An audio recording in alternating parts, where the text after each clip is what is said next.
Monsieur le ministre, la plume blanche est sortie. Monsieur le secrétaire exécutif du RHDP, vous venez de rencontrer le Cap Côte d'Ivoire.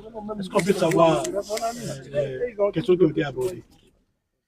Merci. Je voudrais vous remercier toutes et tous d'avoir effectué le déplacement pour être témoin donc, de cette rencontre que le RHDP vient d'avoir avec Cap Côte d'Ivoire. Cette rencontre est la première d'une série. Nous avons été heureux de retrouver nos frères et nos sœurs du Cap Côte d'Ivoire. Nous avons évoqué avec eux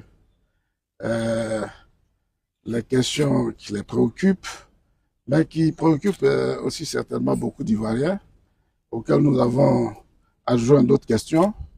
Et nous avons décidé de nous retrouver pour aller dans le détail de ces questions à travers donc, un comité technique que nous allons mettre en place, qui va travailler à la fois sur ces questions, mais également sur un calendrier de rencontres que nous allons donc adopter.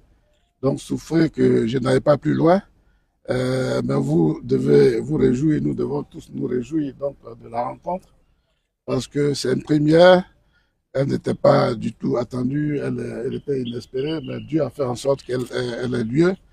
Nous lui disons merci. Nous partons, en tout cas pour ce qui nous concerne, RHDP, rassurés, satisfaits de l'accueil qui nous a été réservé ici, mais aussi satisfaits donc, de la qualité des échanges que nous avons eus avec Madame la Présidente et l'ensemble des membres de la délégation qu'elle a conduite. Merci beaucoup. Quelques-unes des questions abordées, s'il vous plaît.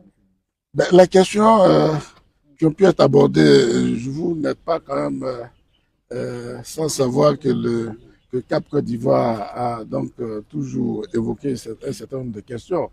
Hein, donc, il reviendra certainement à la présidente elle-même de les évoquer tout à l'heure, mais je vous dis que nous n'avons pas fait de langue de bois. Il y a 8 préoccupations qui ont été exprimées, qui nous avaient été déjà adressées par correspondance, par courtoisie, pour Cap Côte d'Ivoire.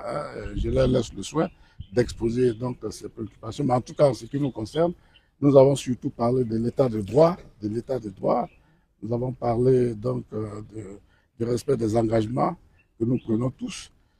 Pour dire juste que lorsque nous allons prendre des engagements, il faudra qu'on les respecte. De même que des engagements ont été pris, il faut qu'on les respecte et ainsi de suite. Donc, voilà ce que je peux vous dire. Monsieur le ministre, Cap Côte d'Ivoire. La question cruciale, monsieur le ministre, c'est le dialogue politique. Est-ce qu'aujourd'hui, le RHDP, votre parti, est favorable justement à cette question? Est-ce qu'on peut déranger la parole? Est-ce qu'on peut dire que c'est le début du dialogue politique? Bon, je comprends que vous bouillonnez des questions, mais aujourd'hui, c'est le premier contact. Dans ce premier contact, nous avons tenu à exposer à la délégation du RHDP les questions que nous évoquons toujours et qui concernent la réforme du système électoral. Nous en avons parlé, mais nous ne sommes pas entrés en profondeur dans ces détails. Nous sommes tombés d'accord que c'est la première rencontre, que nous allons avoir d'autres rencontres et que nous allons approfondir ces questions-là. Voilà ce que je souhaiterais que vous Merci beaucoup. Merci beaucoup. Merci.